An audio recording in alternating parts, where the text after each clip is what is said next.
Hello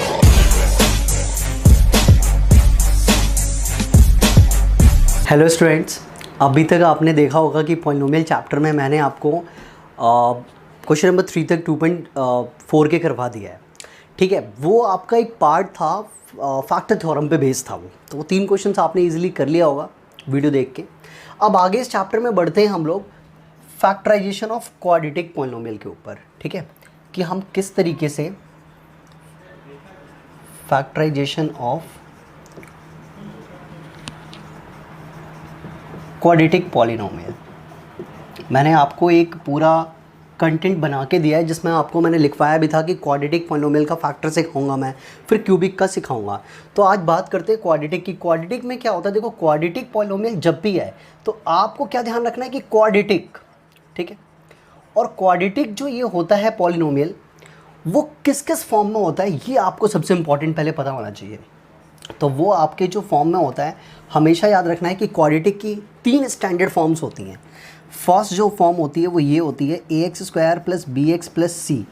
ठीक है, ax² + bx + c मतलब 3 टर्म्स में आपका क्वेश्चन गिवन होगा तो आप समझ जाओगे कि वो क्वाड्रेटिक है, क्योंकि हाईएस्ट डिग्री यहाँ भी 2 है। दूसरी जो सेकेंड फॉर्म होती है वो हमारी होती है ax² + bx, सिर्फ 2 ही टर्म्स होती हैं। ठीक है, और तीसरा जो हमारा फॉर्म होता है वो हमारा होता है ax² - का c। ठीक है, तो 3 फॉर्म्स में आपकी क्वाड्रेटिक की इक्वेशंस गिवन होती हैं आपके पास, जिन्हें आपने क्या करना है, फैक्टराइज करना है। ठीक है, तो ये फैक्टराइज तीनों फॉर्म्स को किस किस वे में करना है वो अब आप देख लो। जब भी कभी 3 टर्म्स में क्वेश्चन आए तो आपने always solve by middle term splitting करना है। आपने ये याद रखना है कि इस टाइप के क्वेश्चन को आपने कैसे सॉल्व करना है, मिडिल टर्म स्प्लिटिंग से। क्या होता है इसको आगे डिस्कस करेंगे। फिर ये जो 2 टर्म्स पे बेस्ड है और बीच में प्लस का साइन है, और देखो x यहाँ भी है, x यहाँ पे भी है, ऐसे टाइप के क्वेश्चंस को हम सॉल्व करते हैं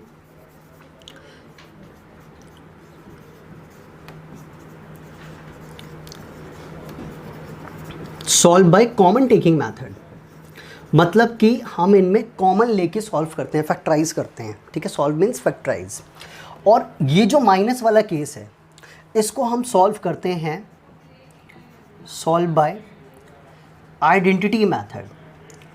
और आइडेंटिटीज़ के लिए मैं आपको अभी बहुत अच्छे से अलजेब्रिक आइडेंटिटीज़ लिखवाऊंगा, जिसमें 11 टाइप्स की आइडेंटिटीज़ होती हैं, और उनसे मैं आपको इस टाइप के क्वेश्चंस को फैक्टराइज करना और भी लेवल सिखाऊंगा। अभी हम इन तीनों में से बात करते हैं किसका, solve by middle term splitting, क्योंकि आपका यही वाला कॉन्सेप्ट सिर्फ दे रखा है आपकी एनसीईआरटी बुक में 2.4 के क्वेश्चन नंबर 4 में। आपके पास सिर्फ फैक्टराइज बोल के आएगा और हमें वहाँ पे सॉल्व करना है। तो आपने पहले ये मेरे तीनों हेडिंग्स को पहले देख लेना है और फिर आप इजीली मिडिल टर्म कर लोगे। तो चलो देखते हैं अब मिडिल टर्म स्प्लिटिंग क्या होता है। अब आप देखिए मिडिल टर्म स्प्लिटिंग क्या है। ठीक है, तो मिडिल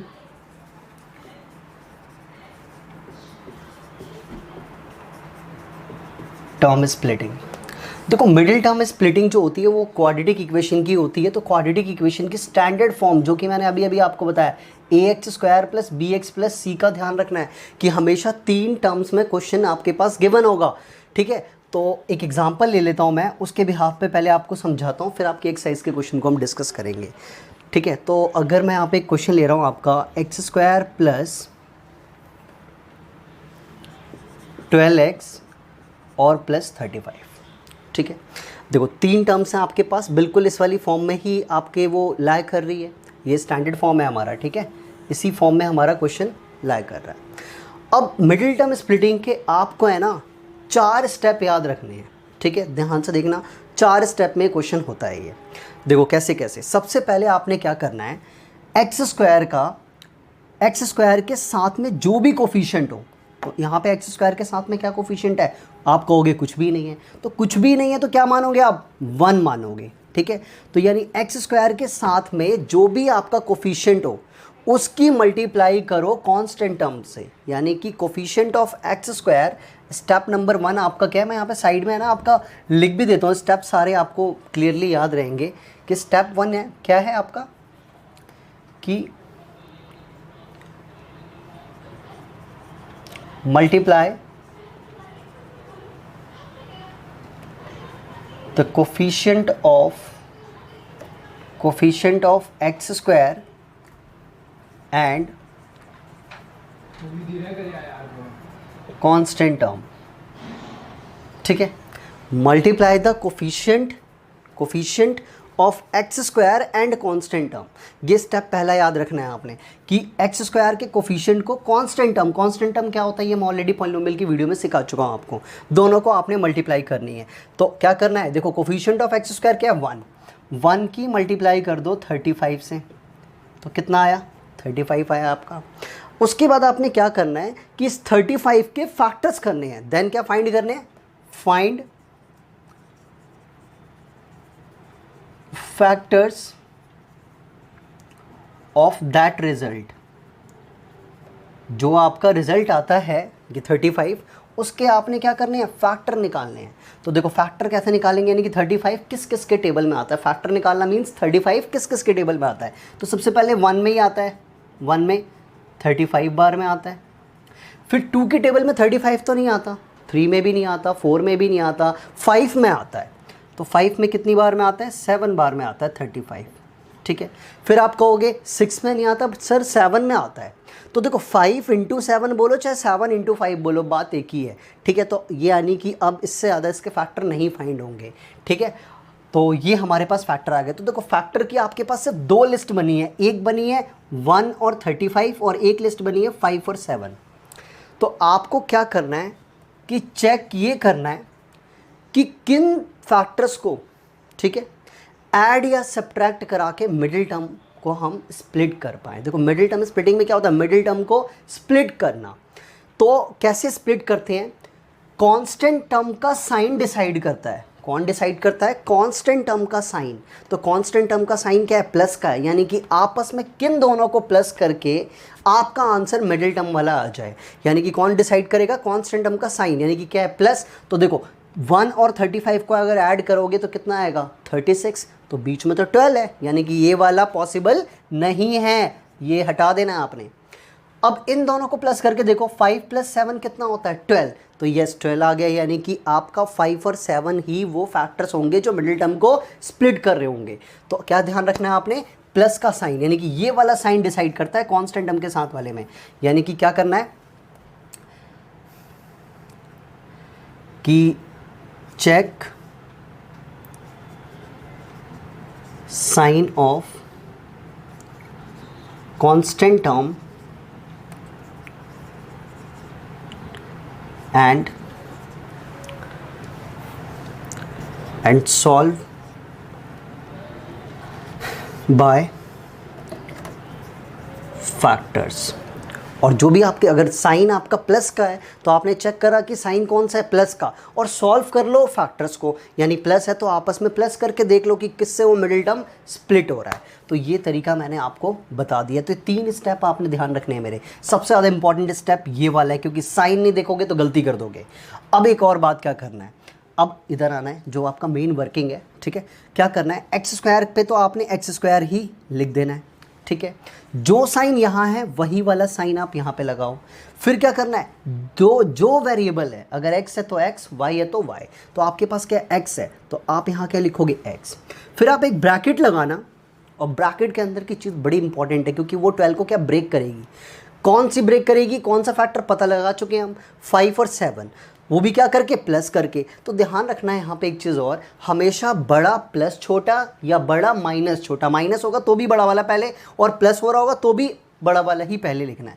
तो यानी कि ब्रैकेट में क्या लिख सकता हूँ, 12 को 7 + 5। ठीक है, फिर यहाँ पे जो साइन है वो साइन, और जो कॉन्स्टेंट टर्म है वो एज इट इज़ उतर जाएगा।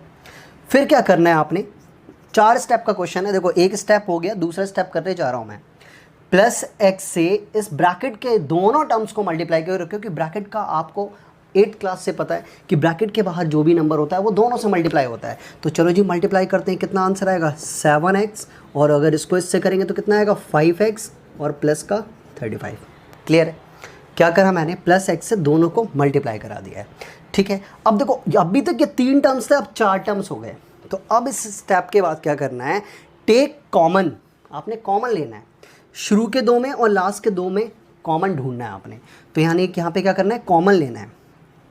तो देखो दोनों में कॉमन क्या है, यहाँ एक्स स्क्वायर है, यहाँ पे 7x है, ये कॉमन लेना आपने 8th में सीखा होगा, ठीक है। तो दोनों में क्या कॉमन है, x कॉमन है, तो हमने x कॉमन ले लिया। तो जैसे इन दोनों में से x कॉमन लिया, यहाँ पे x स्क्वायर है, तो x स्क्वायर है इसका मतलब कि 2x से, तो एक x बाहर आ गया तो एक x अंदर आ गया, फिर जो साइन यहाँ पे वही साइन यहाँ पे। अब देखो 7x में से x अगर बाहर कॉमन ले लिया तो क्या बचेगा, यहाँ पे 7 बचेगा। तो यानी कि ये वाला स्टेप कॉमन लेके हमारा आ चुका है। फिर इन दोनों में क्या कॉमन है, तो पहले तो आप साइन यहाँ पे मेंशन करोगे 5। अब इन दोनों में क्या है कि दोनों में कॉमन क्या है, प्लस साइन लिख लिया हमने। दोनों किसके टेबल में, देखो कॉमन लेने का मतलब सिर्फ ये नहीं होता कि दोनों में क्या कॉमन है, न्यूमेरिकल टर्म्स में भी कॉमन ढूंढनी होती है। यहाँ न्यूमेरिकल टर्म में देखो 7 था और 1 था, तो 7 और 1 में क्या कॉमन है, 1 ही कॉमन था, 7 नहीं था। और 5 और 35 किसके टेबल में आते हैं, 5 के टेबल में, यानी कि 5 इसका कॉमन न्यूमेरिकल फैक्टर है। अब x वाले की बात की जाए तो यहाँ पे x है, यहाँ पे x नहीं है, तो फिर x कॉमन नहीं आएगा, यानी सिर्फ यहाँ से क्या बचा, अगर 5 कॉमन लिया तो x, और 5 के टेबल में 35 कितनी बार में, 7 बार में, ठीक है। जब आप कॉमन लेते हो ना दोनों साइड, तो एक चीज़ और इम्पॉर्टेंट याद रखनी है कि दोनों ब्रैकेट बिल्कुल सेम बनेंगे, ठीक है। अब दोनों साइड देखो सेम ब्रैकेट है, तो ये पूरा पार्ट x+7 कॉमन आ गया। तो अगर इसमें से पूरा x+7 आ गया तो यहाँ से क्या बचेगा अगले ब्रैकेट के लिए, x, और यहाँ से क्या बचेगा, +5। तो ये आपका मिडिल टर्म स्प्लिटिंग से फैक्टर निकालने का मेथड होता है, वे होता है। और देखो मैंने कहा था ना 4 स्टेप, देखो पहला स्टेप आपका ये रहा, दूसरा, तीसरा, चौथा। बहुत सारे टीचर्स या बच्चे क्या करते हैं, ये वाला स्टेप लिखते हैं, फिर डायरेक्टली वो लोग, सॉरी ये वाला, ये और ये जिस पे मैं स्टार लगा रहा हूँ, ये वाला स्टेप बहुत सारे टीचर्स नहीं सिखाते हैं, डायरेक्टली बोलते हैं ये वाला स्टेप सीखा करो कि सीधा इसको ब्रेक करके ये। बट यहाँ पे ही हमेशा बच्चे गलती करते हैं माइनस वाले केस में। तो मैं आपसे एक रिक्वेस्ट भी करूँगा कि अगर आप ये स्टेप लिख लेते हो कि यहाँ पे जो साइन है वही साइन, जो वेरिएबल वो वेरिएबल, और इनको प्लस करके लिखना है या माइनस करके लिखना है वो आपको ये बताएगा, वो भी इसके साइन को देख के, और उसके बाद इससे दोनों की मल्टीप्लाई करो फिर कॉमन लो, तो आपका मिडिल टर्म का साइन कभी गलत नहीं होगा, ये मेरी गारंटी है, कभी गलत नहीं होगा। बड़ा माइनस छोटा, बड़ा प्लस छोटा, ध्यान रखो, जो साइन यहाँ वही साइन, कभी गलत नहीं होगा आपका मिडिल टर्म स्प्लिटिंग। तो ये मिडिल टर्म स्प्लिटिंग करने का वे है, इसको बहुत ध्यान से सीखो आप, क्योंकि आपकी एक्सरसाइज 2.4 में क्वेश्चन नंबर 4 में 4 पार्ट्स गिवन है और चारों पार्ट मिडिल टर्म स्प्लिटिंग पे बेस्ड है। तो मिडिल टर्म स्प्लिटिंग के आगे और किस किस लेवल के क्वेश्चंस आते हैं मैं वो भी लिखवा देता हूँ आपको, ठीक है, करवाऊंगा आपकी एनसीईआरटी के ही में। अब देखो आप, मैंने यहाँ पे लिखा है level of middle term splitting. सिर्फ ये नहीं कि मिडिल टर्म स्प्लिटिंग सीख ली एक बार और आप परफेक्ट हो, जी नहीं, मिडिल टर्म स्प्लिटिंग के लेवल को सीखना बहुत ज़रूरी है, ठीक है। तो वो क्वेश्चन जो होंगे वो आपके मिडिल टर्म से ही होंगे, ये आप कैसे डिसाइड करोगे या किस किस लेवल के वो क्वेश्चंस होते हैं, मैं वो लिखना चाह रहा हूँ। तो देखो हमेशा स्टैंडर्ड फॉर्म तो यही होगी, बट आपके क्वेश्चन जो होते हैं ना इसके 4 फॉर्म्स में आते हैं, ठीक है। एक तो बिल्कुल डायरेक्ट इन स्टैंडर्ड फॉर्म, ठीक है, जिसे हम सिंपल क्वेश्चंस भी बोल सकते हैं। Direct in standard form, just like जो अभी मैंने एग्जांपल लेके कराया, इट्स अ डायरेक्ट लेवल, ठीक है। सेकंड जो होता है वो आपका क्या होता है, कभी कभार क्वेश्चन आपके फ्रैक्शन में आ जाते हैं, फ्रैक्शन में आ जाएंगे। फ्रैक्शन का मतलब ये, जैसे ये x² + 5/6x + 1/6, ये लो जी। तो फ्रैक्शन में आ गए, आप कहोगे इसमें कैसे मिडिल टर्म होगी, तो बिल्कुल होगी। मैं आगे आपको इंस्टीट्यूट की क्लास में सारे लेवल एक एक करके डिस्कस करूँगा, ठीक है। थर्ड लेवल होता है आपका रूट बेस्ड, थर्ड लेवल है आपका रूट बेस्ड, क्वेश्चंस रूट में होते हैं, तो आप उसे कैसे सॉल्व करोगे। और आपका जो फोर्थ लेवल है वो है आपका एज्यूम वाला, एज्यूम बेस्ड, जिसमें हम लोग क्या करते हैं, लेट करना होता है हमें। तो ये तीनों लेवल्स मैं आपको इंस्टीट्यूट की क्लास में कराऊंगा। अभी आपकी जो बुक के हिसाब से है वो मैं सिर्फ इसी फॉर्म को लेके चल रहा हूँ। तो अब आप एक्सरसाइज का क्वेश्चन देखिए। अब आप देखिए अपनी एक्सरसाइज 2.4 का ही क्वेश्चन नंबर 4 है ये, जो कि सिर्फ आपसे सिर्फ क्या पूछा जाता है, फैक्टराइज, ओनली फैक्टराइज आएगा।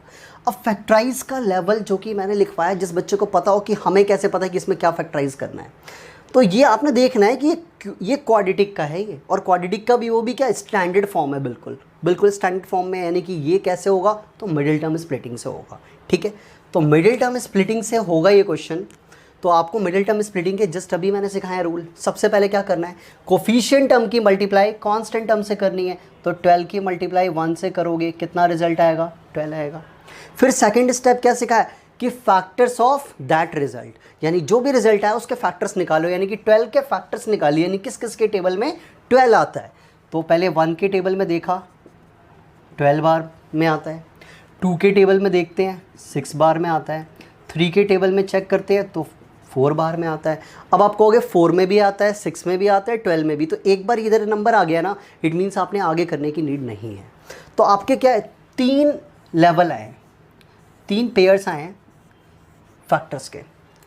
अब आपको कैसे जज करना है कि इन तीनों में से कौन सा आपका आंसर होगा। तो क्या सिखाया था, कांस्टेंट टर्म का साइन डिसाइड करेगा। थर्ड मेरा स्टेप यही था। तो कांस्टेंट टर्म में क्या है, प्लस, यानी कि आपस में प्लस करके 7 आना चाहिए। तो चलो चेक करते हैं, 12 + 1 कितना होता है, 13, पॉसिबल नहीं है। 6 + 2 8, पॉसिबल नहीं है। 4 + 3 7, इट्स अ पॉसिबल। तो यानी कि 4 + 3 ही आपका वो फैक्टर होगा जो इस मिडिल टर्म को स्प्लिट कर रहा होगा। तो क्या करना है, ये वाला तो बिल्कुल सेम टू सेम ही रहता है, जो साइन यहाँ वो साइन यहाँ, जो वेरिएबल यहाँ वो वेरिएबल यहाँ, और एक ब्रैकेट लगाइए, हमेशा बड़ा प्लस छोटा, बड़ा माइनस छोटा। तो प्लस करके आ रहा है ना, तो 4 + 3, और फिर जो साइन है वो और जो कांस्टेंट है वो सेम। फिर सेकंड स्टेप, ये स्टार्ट मैंने बोला है स्टार, क्योंकि ये मैं ही सिखाता हूँ, बहुत सारे टीचर्स नहीं बताएंगे आपको। अब क्या करना है, आपने इस -x से दोनों को मल्टीप्लाई करना है, कभी साइन की गलती नहीं होगी। अब माइनस है तो देखो दोनों के साइन चेंज करेगा वो, -4x माइनस का 3x। या आपने 8th में सीखा होगा कि ब्रैकेट के बाहर अगर माइनस है तो दोनों के साइन चेंज करेगा, और मल्टीप्लाई कर लिया आपने, क्योंकि मल्टीप्लाई भी सीखा है, और बिल्कुल +1 एज इट इज़ आ गया। अब ये 3 से 4 हो गए, 4 हो गए तो फिर इनमें कॉमन ढूंढ लो, इन दोनों में क्या कॉमन है, इन दोनों में क्या कॉमन है। तो पहले न्यूमेरिकल में कॉमन ढूंढा करो, 12 और 4, यानी 12 के टेबल में 4 तो नहीं आता, बट 4 के टेबल में 12 आता है, इट मीन्स 4 एटलीस्ट कॉमन है। ठीक है, फिर एक x² यहाँ पे है, यहाँ पे एक x है, तो एक x भी कॉमन आ गया। अब 4x यहाँ पे आ गया है, तो 4 के टेबल में 12 कितनी बार में, 3 बार में, और 2x में से एक x कॉमन आ गया था, तो क्या बचेगा, एक ही x, साइन जो है सो वही आएगा। अब इसमें से पूरा 4x बाहर आ गया है, तो क्या बचेगा, सिर्फ 1 बचेगा। तो यानी आपने यहाँ से क्या कॉमन लिया, 4x कॉमन लिया है। ठीक है, अब यहाँ पे बात करते हैं। पहली बात, नंबर में कॉमन ढूंढो। तो नंबर में कॉमन क्या है, 3 और 1, कुछ भी कॉमन नहीं है। कहोगे 1 कॉमन है, 1 को शो नहीं करते हैं, यानी कि कुछ भी कॉमन नहीं है, तो क्या मानोगे, 1। तो 1 को यहाँ आपने शो करना पड़ेगा, क्योंकि दिखाना पड़ेगा कि क्या कॉमन आपने लिया है। तो माइनस आया यहाँ पे, और ये 1, तो यहाँ भी बिल्कुल सेम टू सेम यही वाला ब्रैकेट बनता है, ये मैंने पहले भी आपको बताया। तो यहाँ क्या बचेगा, 3x, और माइनस है तो माइनस प्लस माइनस। देखो अब दोनों साइड सेम ब्रैकेट बन गए, तो इधर आ गया 3x - 1, और यहाँ पे आ गया 4x - 1। तो इस तरीके से आपकी ये मिडिल टर्म स्प्लिटिंग का पहला क्वेश्चन क्लियर हो गया। सिर्फ 4 स्टेप का यूज़ करना है, ये मेरे स्टेप्स याद रखने हैं, किस तरीके से साइन का ध्यान रखना है, कभी गलती नहीं करोगे आप। देखो अब मैंने आपका है ना इसका 4th पार्ट लिया है। ठीक है, 4th पार्ट इसलिए लिया क्योंकि बाकी 2 पार्ट आप भी तो खुद करके देखो ना, ताकि आपको भी लगे कि हाँ हमने मिडिल टर्म सीख लिया है अब। तो 4th पार्ट की बात करते हैं। देखो फर्स्ट स्टेप आपको अब पता लग गया होगा कि कांस्टेंट टर्म से क्या करना है, आपने कोफिशिएंट ऑफ x² की मल्टीप्लाई करनी है। तो 3 × 4 = 12, 3 है और ये 4 है। माइनस को मत देखना, नंबर को देखना है सिर्फ। अच्छा, 3 × 4 = 12। फिर इस रिजल्ट का फैक्टर निकालो, यानी 1 के टेबल में कितनी बार में, 12 बार में, 2 के टेबल में कितनी बार में, ये 6 बार में, और 3 के टेबल में ये कितनी बार में, 4 बार में। तो इस तरीके से आपके 12 के फैक्टर्स आ गए हैं, और ये 3 पेयर आए हैं, 1, 2 और 3।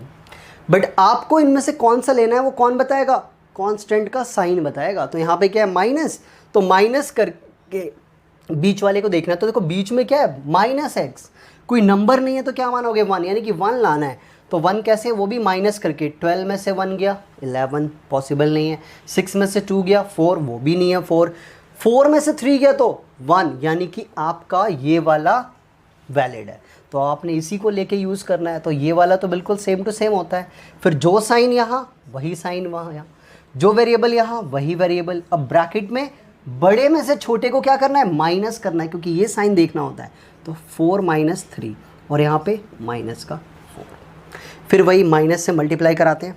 तो आपको पता है कि ब्रैकेट के बाहर अगर माइनस है तो दोनों के साइन चेंज हो जाएंगे, तो माइनस माइनस प्लस का 3x और ये एज इट इज़ -4। अब 3 से ये 4 हो गए, 4 हो गए तो इनमें कॉमन ढूंढ लो आप। अब इन दोनों में 3 की टेबल में 4 नहीं आता, 4 की टेबल में 3 नहीं आता, कुछ भी कॉमन नहीं। x और x स्क्वायर है तो दोनों में से x कॉमन है, तो x कॉमन ले लिया। क्या बचा यहाँ से 3x माइनस यहाँ से x बाहर आ गया तो क्या बचा 4 प्लस, अब इन दोनों में क्या है, कुछ भी कॉमन नहीं है, ना तो x ना तो नंबर, तो क्या मानोगे 1 कॉमन है। कुछ भी कॉमन नहीं मतलब 1 कॉमन। और फिर यहाँ से एज इट इज़ सेम वही बच गया 3x - 4। अब दोनों साइड देखो ब्रैकेट में बिल्कुल सेम बच रहा है, तो आपने क्या करना है, दोनों साइड से 3x - 4 को कॉमन ले लेना है। तो यहाँ से क्या बचा x और प्लस यहाँ से क्या बचा 1। तो देखो 4 स्टेप में आपकी मिडिल टर्म स्प्लिटिंग हो जाती है। तो यही वे है। अब इस वे को आप प्रैक्टिस के लिए और भी अगर आपके पास बुक्स में एग्जाम्पल देखिए आप इनके, और अगर आपको नेट से और क्वेश्चंस मिलते हैं मिडिल टर्म स्प्लिटिंग के तो आप करो। कोई डाउट हो मिडिल टर्म में आप मुझे व्हाट्सअप करके पूछ सकते हो, ठीक है।